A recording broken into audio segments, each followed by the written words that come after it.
சென்று விடுவான் என்ற பயத்திலே உங்களோடு என்னை படுக்க வைத்துக் கொண்டிருக்கிறேன். ஆமா, நான் போக வேண்டிய கட்டாயம். ஒரு மண் மீது நின்று கொண்டு ஒரு பெண்ணுக்கு துரோகம் நினைக்க கூடாது. பொம்மையாளிடம் நான் வருகிறேன் என்ற சத்தியத்தை நான் காப்பாற்றினால்தான் நீங்கள் என்னை வளர்த்து இந்த வளர்ப்பிற்கு ஒரு அர்த்தமாக இருக்கும். அப்பா, நாம் மீண்டும் மதுரையில் சந்திப்போம். புறப்படுகிறேன்.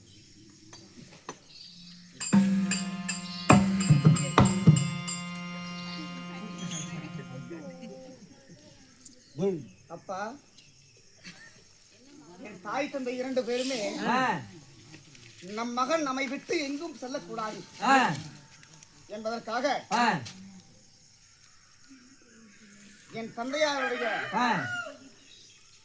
இந்த வேட்டியையும் என் தாயினுடைய சுங்கட்டி முந்தானையும் என்னுடைய சரமாலையிலே ஒன்றாக இணைத்து கட்டிருக்கிறார். ஆமா அப்பா, அம்மா, பெற்ற தாய் தந்தையே என்னை ஆகாத பிள்ளை என்று காட்டிலே தூக்கி எறிந்தார்கள். காட்டிலே அனாதையாக கிடந்த என்னை எடுத்து வளர்த்து ஆளாக்கி கொடுத்த எடுத்து வளர்த்த நீங்களுக்கு இதற்கப்பா என் பாசம் வைத்திருக்கிறேன்.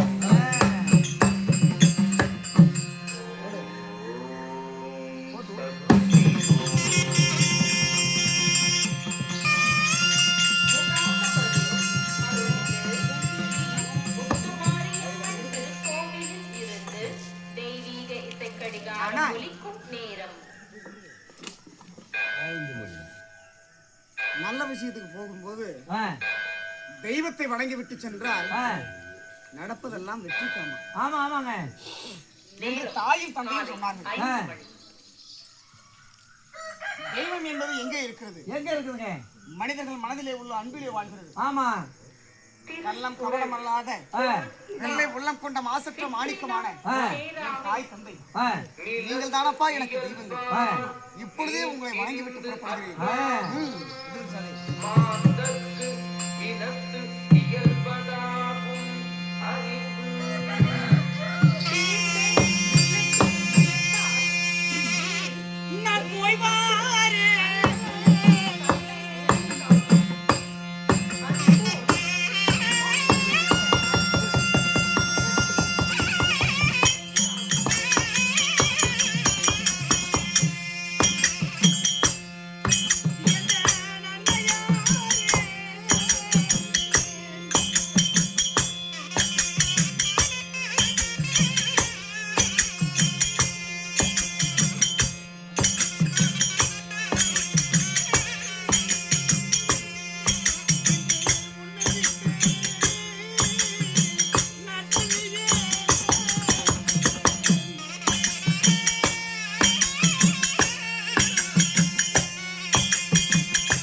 பணம் மட்டுமே இருந்தால் இந்த உலகத்திலே மகிழ்ச்சியாக வாழ முடியாது என்று நீங்க சொன்ன ஒவ்வொரு வார்த்தையும் என் மனதிலே பசுமரத்தாணி போல இருக்கிறதப்பா.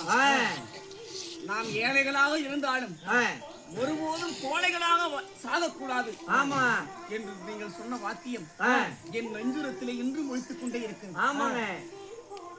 இன்று நான் உங்களை பார்த்த முகம் மீண்டும் நான் என்னைக்கப்பா நான் பார்க்க போகிறேன். மகனை காணோம் என்ற வருத்தத்திலே கன்றை இழந்த பசுவை போல என் தாயும், நீரை இழந்த பயிரை போல என் தந்தையும் வாடுவதை என்னால் கண்ணிலே காண முடியாது. அதனாலே